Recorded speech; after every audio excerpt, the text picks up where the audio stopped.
اور یقین رکھتے ہیں کہ دنیا میں ہر شے انسانوں کے نفع کے لیے بنائی گئی ہے۔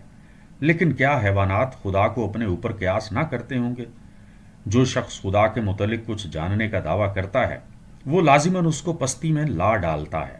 مذہب کے متعلق تمام قسم کے تصورات میں یہ تصور زیادہ قرین عقل ہے کہ خدا ایک ناقابل فہم قوت ہے۔ وہ خالق ہے اور قیوم ہے، وہ خیر مطلق اور کمال مطلق ہے، اور مختلف انسان اس کو جس صورت سے بھی قیاس کریں اور جس انداز سے بھی اظہار تعظیم کریں وہ ان کی اطاعت کو خوشی سے قبول کرتا ہے۔ ادعائی مذہب کی اس تردید سے یہ نتیجہ نہیں نکلتا کہ عقل انسانی کے متعلق لاف زنی کی جائے۔ انسان تمام مخلوقات میں سب سے زیادہ متکبر بھی ہے اور سب سے زیادہ مصیبت زدہ بھی۔ غرور اس کا ایک پیدائشی مرض ہے۔ وہ اپنے آپ کو دیگر مخلوقات سے بہت بلند سمجھتا ہے، مگر حقیقت یہ ہے کہ حیوانات اور انسان میں اتنا فرق نہیں جتنا خیال کیا جاتا ہے۔ اس کے ثبوت میں مونیٹس نے بڑی تفصیل سے جانوروں کے عقل و احساس کے متعلق ثبوت مہیا کیے ہیں۔ اپنے آپ کو باقی مخلوقات سے علیحدہ سمجھنے کی کوئی وجہ اسے نظر نہیں آتی۔ انسان کا علم بہت ناقص ہے، اس کے حواس غیر یقینی اور خطا پذیر ہیں۔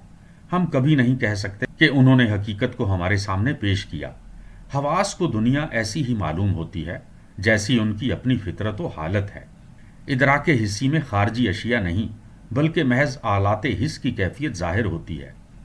حواس پر یقین کرنے کے لیے ہمارے پاس ایک ایسا آلہ ہونا چاہیے جو ان کی تصدیق و تکذیب کر سکے، اور پھر اس آلہ کی جانچ کے لیے ایک اور آلہ ہونا چاہیے۔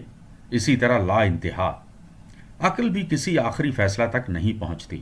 استدلال میں ہر ثبوت خود کسی اور ثبوت کا محتاج ہوتا ہے، اور اسی طرح آخر تک یہ سلسلہ چلا چلتا ہے۔ اس کے ساتھ جب اس امر کا بھی اضافہ کریں کہ نفس اور معروض دونوں متواتر بدلتے رہتے ہیں اور کوئی چیز غیر متغیر اور اپنی حالت پر قائم نہیں، تو باقی کیا رہتا ہے؟ اختلافات اس کثرت سے ہیں کہ کلی قوانین اور انواع کو قائم کرنے کی کوشش بیکار ہے۔ کوئی کلی قانون افراد اشیاء کی کثرت پر حاوی نہیں ہو سکتا۔ جتنا زیادہ غور کرو اتنا ہی اختلافات نظر آنے لگتے ہیں، اور ان اختلافات کو کسی مشترک نقطہ نظر کے تحت لانے کی کوشش ہم کو اس سے آگاہ کر دے گی کہ ان میں تناقض داخلی موجود ہے۔ اس لیے مقابلہ سے کوئی نتیجہ نہیں نکلتا۔ اخلاق و قوانین میں بھی متواتر تبدیلیاں اور وسیع اختلافات پائے جاتے ہیں۔ کوئی قدرتی قانون ایسا نہیں بنا سکتے جس پر تمام انسان کاربند ہوں۔ اخلاق زمان و مکان کے لحاظ سے بدلتے رہتے ہیں۔ اس نیکی کے متعلق کیا کہا جائے جو کل تک نیکی شمار ہوتی تھی لیکن آئندہ نیکی شمار نہیں ہوگی، اور جو دریا کو عبور کرنے پر دوسرے ملک میں جرم قرار دی جاتی ہے؟ کیا سچائی بھی پہاڑیوں میں محدود ہو کر سچائی رہتی ہے اور ان کے اس پار وہی سچائی جھوٹ ہو جاتی ہے؟ تشکیک ہی انسان کا آخری ملجا و ماوا ہے۔ لیکن سچ کو بھی پورے طور تک یقینی نہیں سمجھنا چاہیے۔ ہمیں نہیں کہنا چاہیے کہ ہم کچھ نہیں جانتے، بلکہ استفہامی انداز میں اظہار حیرت کرنا چاہیے۔ میں کیا جانتا ہوں؟ اس تمام انداز فکر کی وجہ سے تشکیک کو مونٹین کی طرف منسوب کیا جاتا ہے، کیونکہ اس ارتیاب کو اس کے فکر کا آخری نتیجہ خیال کیا جاتا ہے۔ پاسکل کی رائے بھی اس کے متعلق یہی ہے، لیکن اس سے مونٹین کے تصور حیات کے اس اساسی اصول پر کوئی زد نہیں پڑتی جو اس کے تمام فکر کا محور ہے اور جس کی بنا پر اس نے زندگی کا ایک تخیل قائم کیا ہے۔ لیکن مونٹین نے، جو ایک لا ابالی طرز بیان کا عادی ہے، اپنے تصور زندگی کو خالص فلسفیانہ کیوں ادا کرتا؟ اس کا آخری نتیجہ مذاہب کا حیرت انگیز اختلاف یا تشکیک یا انفرادیت نہیں۔ تمام اشیاء کی تہہ میں اس کو ایک لامحدود زندگی نظر آتی ہے، فطرت کی عظمت اور لامحدودیت کا قائل ہے، جس سے اشیاء برآمد ہوتی ہیں اور جس کی قوت ایک خاص طریقہ سے ہر مخلوق میں صورت پذیر ہوتی ہے۔ اس طرح مونٹین غرور علم پر حملہ کرنے کی قناعت نہیں کرتا۔ وہ اس میں یہاں تک مبالغہ کرتا ہے کہ جہالت کی مداحی پر اتر آتا ہے، کیونکہ جہالت میں مادر فطرت پوری قوت اور آزادی سے ہماری رہنمائی کر سکتی ہے، جبکہ علم و فن اس کے مزاحم نہیں ہوتے۔ تاہم جہالت سے اس کی مراد بے فکر و بے تربیت خلائے طبیعت نہیں، بلکہ وہ لا علمی مراد ہے جو انسان میں اپنی عقل کے حدود کے سمجھ جانے سے پیدا ہوتی ہے۔ دروازے کو کھٹکھٹانے ہی سے معلوم ہو سکتا ہے کہ دروازہ بند ہے۔ اس کو چھوئے بغیر اس کے سامنے کھڑے رہنے سے یقینی طور پر کیسے کہہ سکتے ہیں کہ وہ مسدود ہے یا نہیں؟ لا علمی صرف ایک اچھے سر کے لیے اچھا تکیہ بن سکتی ہے۔ چھوٹے اور بڑے تمام امور میں فطرت کا تصور مونٹین کے لیے بہت اہمیت رکھتا ہے۔ مثلا مرض کے مسئلہ میں وہ اتباع کا مخالف ہے، کیونکہ وہ فطرت کی قوتوں کا مصرفانہ استعمال کرتے ہیں اور اس کے خالص اعمال کے ارتقاء کو روک دیتے ہیں۔ ہر ہستی کی طرح بیماری بھی کچھ عرصہ ترقی کرنے کے بعد خود فنا ہو جاتی ہے۔ اس کے عمل میں دخل دینا بیکار ہے۔ ہمیں چاہیے کہ فطرت کو اس کی اپنی حالت پر چھوڑ دیں۔ وہ معاملے کو ہم سے زیادہ سمجھتی ہے۔ ہمیں فطرت کے فرمان کے سامنے سر تسلیم خم کرنا چاہیے۔ کائنات کی ہم آہنگی کی طرح ہماری زندگی بھی ازداد پر مشتمل ہے۔ بیماری اور موت، صحت اور زندگی اسی نغمے کے اونچے نیچے سر ہیں۔ تعلیم کے مسئلے میں بھی وہ فطرت کو آزاد چھوڑنے کا قائل ہے۔ تعلیم کو احساس اور اخلاق کی ترقی کا ذریعہ سمجھنا چاہیے، اور تجربہ زندگی تصرف ذات کی بہترین درسگاہ ہے۔ فطرت کے تصور پر زور دیتے ہوئے وہ اپنی تشکیک کو پس پشت ڈال دیتا ہے۔ معاملات کو غلط معیار پر جانچنے سے بچنے کی صرف یہی ترکیب ہے کہ ہم اپنی عظمت مدار اور فطرت کو ہمیشہ نگاہوں کے سامنے رکھیں۔ وہ ہمارے سامنے ایسی عام اور مسلسل کثرت اور تنوع پیش کرتی ہے جس میں ہم خود اور وہ تمام اشیاء جنہیں ہم عظیم الشان سمجھتے ہیں ناچیز معلوم ہوتی ہیں۔ یہ نظارہ عظمت و تنوع بے وجہ تنگ دائرے قائم کرنے سے مانے ہوگا۔ رواداری اس طرح پیدا ہو سکتی ہے۔ مذہب کے متعلق ہم مونٹین کا آخری فیصلہ بیان کر چکے ہیں کہ ہستی نامعلوم کی پرستش مختلف اقوام مختلف طریقوں سے کرتی ہیں۔ سب کو اس میں آزادی ہونی چاہیے، اور یہی خیال اس کی قدامت پرستی کی بنیاد ہے۔ وہ کہتا ہے، نئے طریقے مجھے اچھے معلوم نہیں ہوتے، خواہ وہ کسی صورت میں پیش ہوں۔ یہ میں جانتا ہوں کہ مروجہ قوانین ہمیشہ معقول نہیں ہوتے، مگر قوانین کے صائب ہونے کا مدار ان کی صداقت پر نہیں، بلکہ اس امر پر ہے کہ وہ قوانین ہیں۔ قانون محض قانون ہونے کی وجہ سے واجب تعظیم ہے، یہی اس کی مطلق العنانی کی اساس ہے۔ رواج دنیا کا بادشاہ ہے۔ ضمیر بھی ایسی چیز کا پابند ہے جس کی تعظیم کا مادہ عادی ہے، اور عادت کو ترک کرنا باعث علم ہوتا ہے۔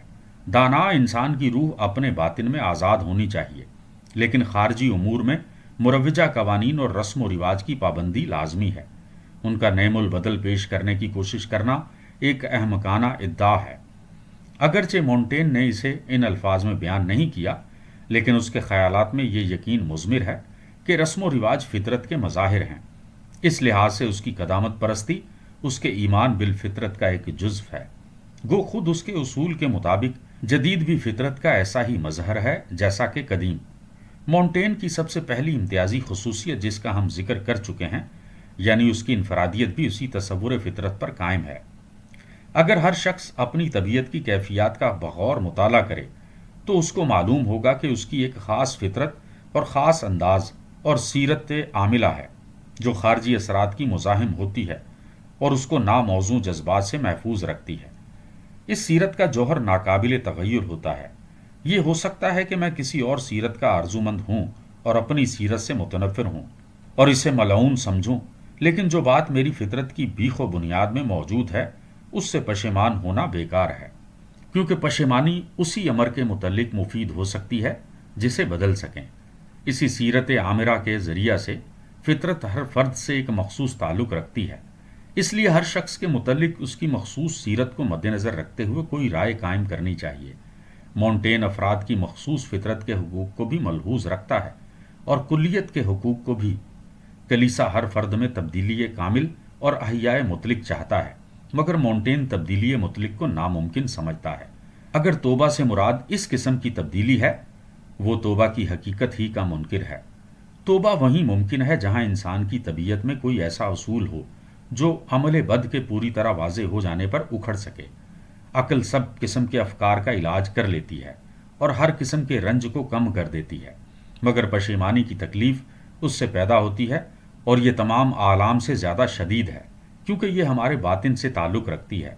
جیسے کہ بخار کی سردی اور گرمی باطنی ہونے کی وجہ سے باہر کی سردی اور گرمی سے زیادہ تکلیف دہ ہوتی ہے، اسی طرح جب ہم نیکی کرتے ہیں اور ہمارا ضمیر مطمئن ہوتا ہے تو ہمیں ایک باطنی تسکین اور شریفانہ غرور کا احساس ہوتا ہے۔ مونٹین کے نزدیک دوسروں کی تعریف کو نیک اعمال کا اجر سمجھنا نیکی کی بنیاد ریت پر قائم کرنا ہے، خاص کر اس کے زمانے میں جب کہ عوام کا کسی شخص کو پسند کرنا ایک بری علامت تھی۔ ہر شخص کے پاس ایک باطنی کسوٹی ہونی چاہیے جس سے وہ اپنے اعمال کو جانچ سکے۔ مجھ کو خود ہی اپنے اعمال کا محتسب ہونا چاہیے۔ دوسرے تیری فطرت کو اتنا نہیں دیکھ سکتے جتنا تیرے فن کو۔ خود ہمارے ہمسائے بھی قرب کی وجہ سے ہمارے متعلق غیروں کی نسبت مختلف رائے رکھتے ہیں۔ ہماری فطرت کے متعلق زیادہ بصیرت رکھنے کی وجہ سے ان کو معلوم ہو سکتا ہے کہ ہمارے درخشاں ظاہری اعمال پانی کی وہ صاف دھاریں ہیں جو دلدل سے نکل رہی ہیں۔ خارجی اعمال سے انسان کے باطن کے متعلق کوئی رائے قائم نہیں کر سکتے۔ یہ کسوٹی کیسے بنتی اور انسان کی طبیعت کے جذبہ حکمراں سے اس کا تعلق ہے، مونٹین نے بالتفصیل بیان نہیں کیا، اور اس امر میں بعد میں آنے والوں کے لیے ایک بڑا مسئلہ چھوڑ گیا۔ علمی معاملات میں تو اس نے ایک اچھے دماغ کی یہ تعریف کی ہے تو وہ اپنی لا علمی میں فطرت کے آگے سر تسلیم خم کر دیتا ہے، لیکن عملی زندگی میں وہ ہر بات فطرت کے حوالہ نہیں کر دیتا۔ کسی فرد کی فطرت اپنی خاص سیرت کو تامل اور ارادہ کی مدد سے ڈھالتی ہے، اور صرف توجہ اور محنت ہی سے انسان کی مخصوص سیرت کو مسخ ہونے سے بچا سکتی ہے۔ مونٹین پوری طرح جانتا ہے کہ وہ خود کسی بڑے شجاعانہ ارادہ کا مالک نہیں ہے۔ اپنے متعلق اس کی رائے ہے کہ اگر اس میں کوئی نیکی ہے تو محض خوبی تقدیر سے، اپنے اختیار سے پیدا کردہ نہیں۔ وہ اس بات کے لیے شکر گزار ہے کہ وہ ایک اچھے خاندان میں پیدا ہوا اور اچھی تعلیم پائی۔ وہ اکثر برائیوں سے، خصوصاً ظلم سے قدرتی طور پر متنفر تھا، مگر وہ یہ نہیں بتاتا کہ اگر اس کو خوش قسمتی سے ایسی اچھی طبیعت نہ ملی ہوتی تو اس کا کیا حال ہوتا۔ طبیعت کی باطنی بیکار اور خلش کو وہ برداشت نہیں کر سکتا۔ عقل ہمیشہ اس کی طبیعت پر قابض رہنا چاہتی ہے، مگر اکثر یہی ہوتا ہے کہ جن جذبات کی وہ اصلاح نہیں کر سکتی ان کی آلودگی سے اپنے آپ کو بچاتی ہے۔ بائیں ہمہ اس کا ایمان تھا کہ اعلیٰ ترین لذت نیکی ہی سے وابستہ ہے۔ پیکار باطن محض ایک عبوری حالت ہے۔ ادنا درجہ کی لذتیں ہنگامی اور ناپائیدار ہوتی ہیں، اور ان کے بعد اکثر طبیعت کو پشیمانی ہوتی ہے۔ وہ تسکین کامل جو حصی لذات اور عقل کے احکام کو پورا کرنے کی تکلیف دہ کشمکش دونوں سے دور ہے، صرف اسی کو میسر ہو سکتی ہے جس کی سیرت باطنی اچھے اعمال میں صورت پذیر ہوتی ہے۔ ایک ایسی سیرت کا پیدا ہو جانا جس میں طبیعت میں کوئی کشمکش باقی نہ رہے، مونٹین کے نزدیک بلند ترین مقصد حیات ہے۔ اپنے متعلق اسے معلوم ہے کہ اس کا شمار نہ ان لوگوں میں ہے جو بہادرانہ طور پر جد و جہد کرتے ہیں، اور نہ ان میں جو ہر قسم کی پیکار سے بلند ہو جاتے ہیں، لیکن وہ بہادر روحوں کی عظمت کا مداح ہے۔ اس کی اپنی کمزوری اسے دوسروں کی قوت کی طرف سے اندھا نہیں کرتی۔ گو وہ خود زمین پر رینگتا ہے، مگر وہ دوسروں کی بلند پروازی کو بھی دیکھ سکتا ہے، تاہم وہ اسے کوئی معمولی بات نہیں سمجھتا کہ ایک ایسے زمانہ میں جبکہ نیکی محض ایک اسم بامسمہ رہ گئی تھی، اس میں اخلاقی رائے قائم کرنے کی قوت باقی تھی۔ مونٹین نے تصور فطرت کی تائید متقدمین کے انداز میں کی ہے، لیکن اس نے اس تصور کو یونانی مفکرین کی نسبت بہت زیادہ وسیع کر دیا۔ انفرادیت کے تصور کے ساتھ اس کا گہرا تعلق قائم کر کے وہ فطرت کے تصور کو لامحدود کر دیتا ہے۔ اگر مونٹین فطرت کو انسانوں کی مصنوعی زندگی کے مقابلہ میں پیش کرتا ہے تو وہ یہ بتانا چاہتا ہے کہ یہ غلط ہے کہ انسان صرف چند مخصوص طریقوں کو صحیح سمجھے اور فطرت کی ثروت کو نظر انداز کر دے، جو اور انداز کے مظاہر بھی پیدا کر سکتی ہے، اور اس لیے بھی کہ لوگ محض شخصیتوں کی خاص زندگی کے متعلق سختی برتتے ہیں، حالانکہ اپنی شخصیت کے ارتقاء کا ان کو ایسا ہی حق ہے جیسا کسی اور کو۔ لامحدودیت اور انفرادیت کے متعلق ان خیالات کی وضاحت کرنا مستقبل کا کام ہے۔ مونٹین کی تشکیک غیر معمولی قوت مشاہدہ اور انسیتی علم نے اس کے لیے وہ آزادی نفس اور ذرائع پیدا کر دیے تھے جو ان تصورات کی اہمیت کو جتلانے کے لیے ضروری تھے۔ اس کی تشکیک نے جو حقیقت میں آزادی فکر کے حق کا ادعا تھا، اسے مصنوعی حدود کو توڑنے کی ترغیب دی، اور اس کے وسیع تجربہ اور علم نے اس کو یہ بتایا کہ ان حدود کے پرے کچھ ایسے انداز بھی موجود ہیں جن میں لامحدود فطرت نے اپنے آپ کو ظاہر کیا ہے۔ مونٹین نے 1592 عیسوی میں وفات پائی۔ اس قسم کے منکر کو پیرو کیسے مل سکتے تھے؟ اس کا فکر بالکل ذاتی تھا۔ اس کی طبیعت میں کچھ ایسے عناصر یکجا ہو گئے تھے جو اس ترکیب میں اور طباع میں نہیں پائے جاتے۔ صرف ایک ہی شخص ہے جو قریب قریب اس کا پیرو ہے اور جس نے اس کے خیالات کو مرتب کیا۔ گو اس میں اس نے مونٹین کی دنیائے فکر کے صرف ایک ہی پہلو پر نظر رکھی، لیکن اس پہلو کے نہایت اہم ہونے میں کوئی شک نہیں۔ پیرے شارون کے فلسفیانہ خیالات کا ماخذ مونٹین ہے۔ وہ 1541 عیسوی میں پیرس میں پیدا ہوا، پہلے قانونی وکالت کرتا رہا، لیکن بعد میں پادری ہو گیا اور واز کہنا شروع کیا اور کیتھولک مذہب کی حمایت میں پروٹسٹنٹوں اور آزاد خیال لوگوں کے خلاف لکھتا رہا۔ ان تصانیف میں سب سے زیادہ قابل لحاظ وہ کتاب ہے جس کا عنوان متعلق با عقل ہے، جو 1600 عیسوی میں یعنی اس کی وفات سے 30 سال پیشتر شائع ہوئی، جس میں اس نے اسی اساسی خیال کی پوری طرح حمایت کی ہے جو ہمیں پومپونازی، میکیاویلی اور مونٹین میں ملتا ہے، یہ کہ اخلاقیات اور سیاسیات کی بنا فطرت انسانی پر قائم ہونی چاہیے۔ اس نے اس لا علمی پر بہت زور دیا ہے جو حقیقی علم ذات سے پیدا ہوتی ہے۔ بغور مطالعہ کرنے سے ہمیں انسان کی عظمت کا بھی اندازہ ہوتا ہے اور ذلت کا بھی۔ عقل فطری تمام اشیاء کا معیار نہیں ہو سکتی، اس لیے ہم کو کلیسا کی قدیم تعلیم پر قائم رہنا چاہیے اور نئے عقائد میں مبتلا نہیں ہونا چاہیے۔ شارون بھی مونٹین کی طرح اصول ارتیاب سے قدامت پرستی کا افتتاح کرتا ہے، لیکن یہ عجیب بات ہے کہ اس نے مذہب اور اخلاق کے باہمی تعلق پر بھی بحث کی ہے، جس پر مونٹین نے کچھ نہیں کہا۔ مذہب اور اخلاق دوش بدوش چلتے ہیں، لیکن ان کو ایک دوسرے کے ساتھ مخلوط نہیں کرنا چاہیے، کیونکہ ان کے سرچشمے الگ الگ ہیں۔ نیکی کا انحصار مذہب پر نہیں ہونا چاہیے، کیونکہ اس طرح نیکی ایک عرضی چیز رہ جائے گی اور فطرت صحیحہ کا سرچشمہ اس کا ماخذ نہیں رہتا۔ شارون لکھتا ہے، میں چاہتا ہوں کہ آدمی نیک رہے، خواہ جنت اور دوزخ کا وجود نہ بھی ہو۔ کسی شخص کا یہ کہنا کس قدر قابل نفرت معلوم ہوتا ہے کہ اگر میں عیسائی نہ ہوتا یا مجھے خوف عذاب نہ ہوتا تو میں یوں کرتا۔ میں چاہتا ہوں کہ تو اس لیے نیک ہو کہ یہ فطرت اور عقل کا تقاضا ہے، اور تمام کائنات عقل جس کا ایک جزو ہے یوں ہی چاہتی ہے، اور اسی لیے کہ تجھے اپنے جوہر اور اپنے مقصد حیات کے خلاف عمل نہیں کرنا چاہیے، اس کا نتیجہ خواہ کچھ ہی ہو۔